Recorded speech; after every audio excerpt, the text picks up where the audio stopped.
राधे राधे दोस्तों, तुलसी विवाह की आप सभी को बहुत बहुत बधाई हो।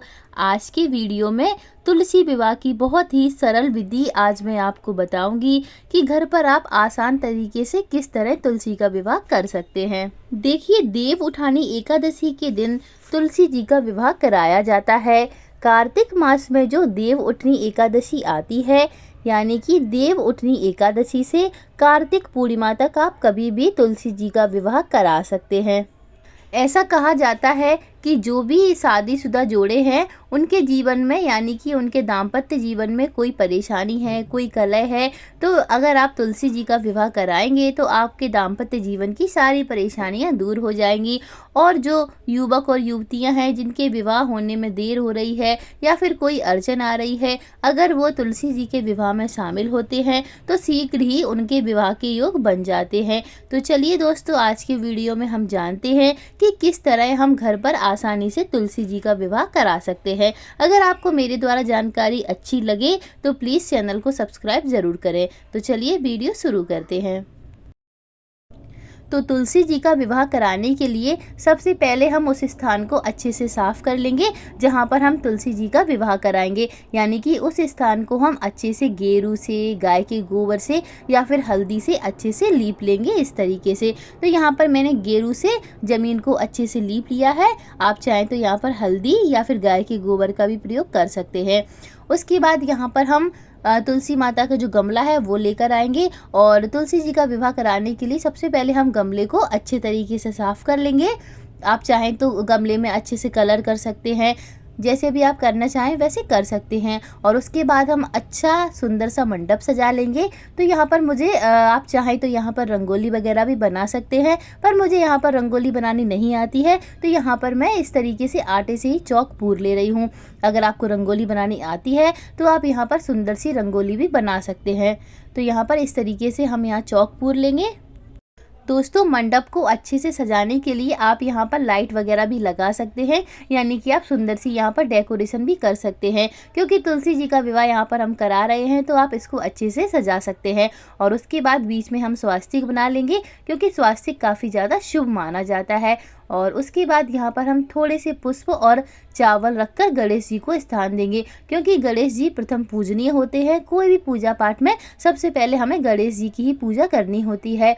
और उसके बाद यहाँ पर हम शालिग्राम भगवान को स्थापित करेंगे। तो उसके लिए यहाँ पर मैं चौकी लगा रही हूँ। चौकी पर यहाँ मैं पीला कपड़ा बिछा लेती हूँ। आप चाहें तो यहाँ पर पीला या फिर लाल किसी भी तरह का वस्त्र आप यहाँ पर बिछा सकते हैं। तो यहाँ पर मैंने इस तरीके से पीला कपड़ा बिछा लिया है।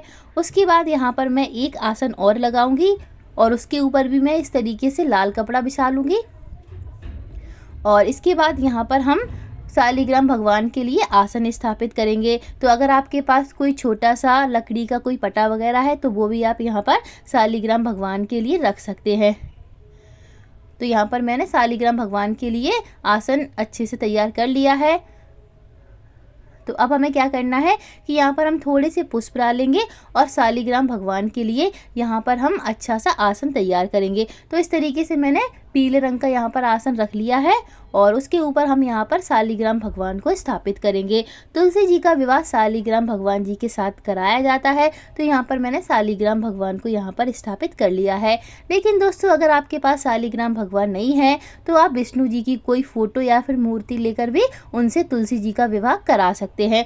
दोनों एक ही बात होती है। अगर आपके पास शालिग्राम नहीं है तो आप विष्णु जी की फ़ोटो से भी उनका विवाह करा सकते हैं। और उसके बाद तुलसी जी को हम अच्छे से सजा लेंगे। तो यहाँ पर मैंने इस तरीके से साड़ी से तुलसी जी को अच्छे से इस तरीके से लाल साड़ी से तैयार कर दिया है। इससे हमारी तुलसी जी देखने में काफ़ी सुंदर लग रही हैं। तो यहाँ पर हमने तुलसी माता को अच्छे से सजा लिया है।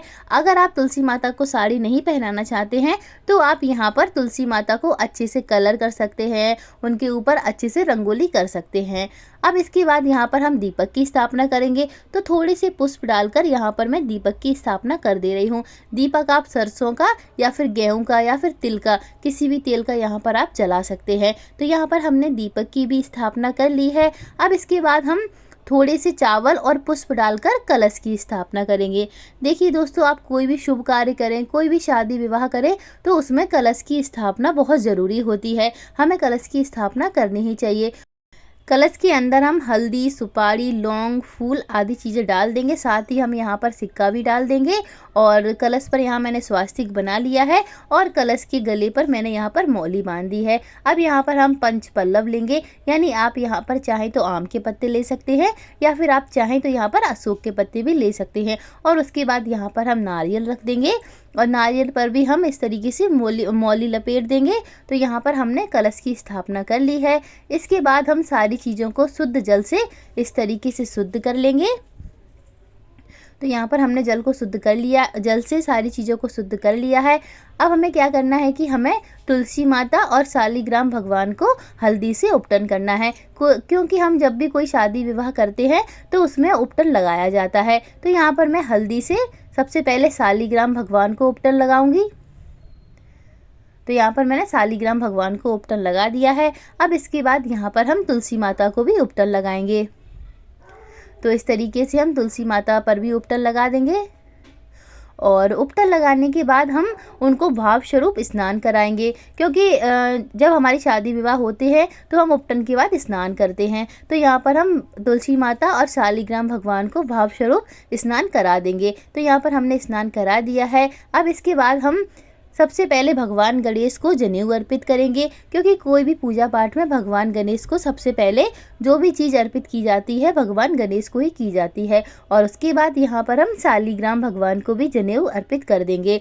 तो यहाँ पर हमने शालिग्राम भगवान और भगवान गणेश को जनेऊ अर्पित कर दी है। अब इसके बाद हम माता तुलसी को यहाँ पर चुंदरी अर्पित करेंगे। तो यहाँ पर इस तरीके से मैंने लाल चुंदरी ले ली है। आप चाहें तो यहाँ पर पीली या फिर किसी भी कलर की आप माता को यहाँ पर चुंदरी अर्पित कर सकते हैं, छोटी या बड़ी कैसी भी। तो यहाँ पर मैंने बड़ी चुंदरी ली है, वो यहाँ पर मैंने तुलसी माता को इस तरीके से चढ़ा दी है। यहाँ पर मैंने लाल चुंदरी ली है। वैसे तो आप कोई भी कलर की चुंदरी ले सकते हैं, लेकिन शादी विवाह में लाल रंग बहुत ज़्यादा शुभ माना जाता है, तो आप यहाँ पर माता को लाल कलर की चुंदरी ही अर्पित करें। अब इसके बाद हम शालिग्राम भगवान को रोली लगाएंगे। भगवान विष्णु की हमने यहाँ पर फोटो स्थापित की थी, तो हम उनको भी रोली लगा देंगे। इसके बाद हम तुलसी माता को भी रोली लगा देंगे इस तरीके से, और भगवान गणेश को भी हम यहाँ पर रोली लगा देंगे। तो यहाँ रोली लगाने के बाद अब हम यहाँ पर मेहंदी लगाएंगे, क्योंकि शादी विवाह में मेहंदी की रस्म भी की जाती है। तो यहाँ पर हम थोड़ी सी हाथ में मेहंदी लेके सबसे पहले भगवान शालिग्राम को मेहंदी लगाएंगे और उसके बाद तुलसी माता को हम हाथ में लेकर मेहंदी लगा देंगे। क्योंकि यहाँ पर हम तुलसी माता का विवाह करा रहे हैं, तो यहाँ पर हमें सारी रस्में करना ज़रूरी होता है।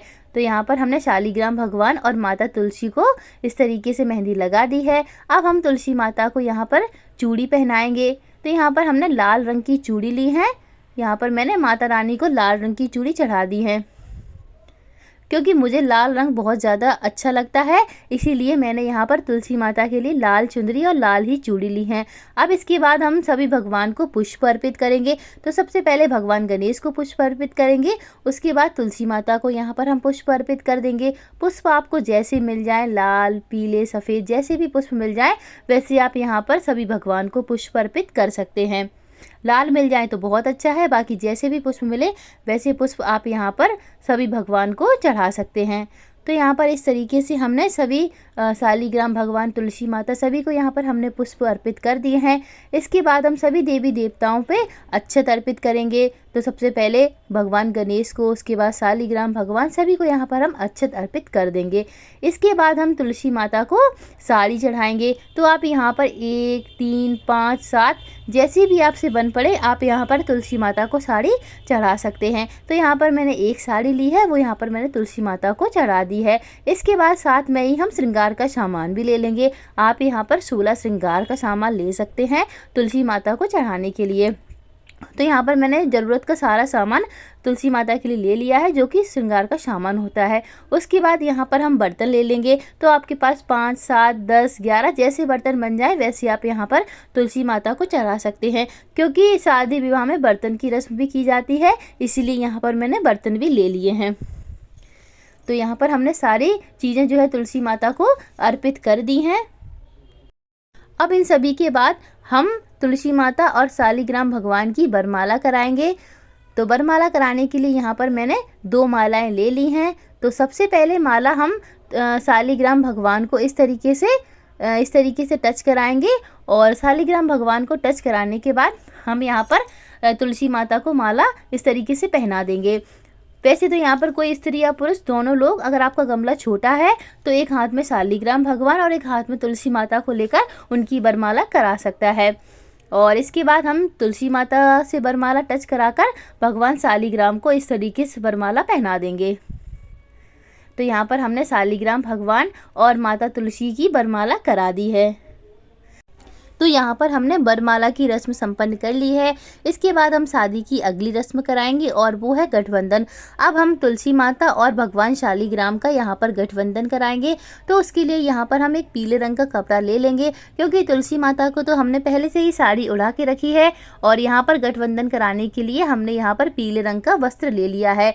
गठबंधन कराने के लिए हम दोनों चुंदरी में गांठ लगाएंगे और गांठ लगाते हुए हम उसमें रुपए और कुछ हल्दी की गांठें इस तरीके से रखकर हम यहाँ पर गठबंधन कर देंगे, क्योंकि गठबंधन खाली नहीं किया जाता है। और गठबंधन करने इस तरीके से गठबंधन के बाद हम इस तरीके से कपड़ा ले जाकर शालिग्राम भगवान पर इस तरीके से रख देंगे। तो यहाँ पर हमने तुलसी माता और शालिग्राम भगवान का यहाँ पर गठबंधन करा दिया है। गठबंधन कराने के बाद अब हम दोनों के फेरे कराएंगे।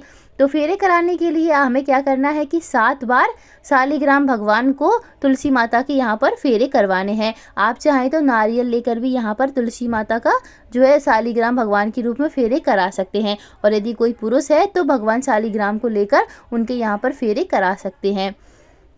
तो यहाँ पर हमने फेरे करा लिए हैं। अब हम यहाँ पर शालिग्राम भगवान तुलसी माता को सिंदूर लगाएंगे। तो सिंदूर लगाने के लिए आप कोई चांदी का सिक्का या फिर चांदी की अंगूठी ले सकते हैं और इस तरीके से शालिग्राम भगवान से टच कराते हुए हम तुलसी माता को यहाँ पर सिंदूर लगाएंगे। तो यहाँ पर हमें 3 बार तुलसी माता को सिंदूर लगाना है।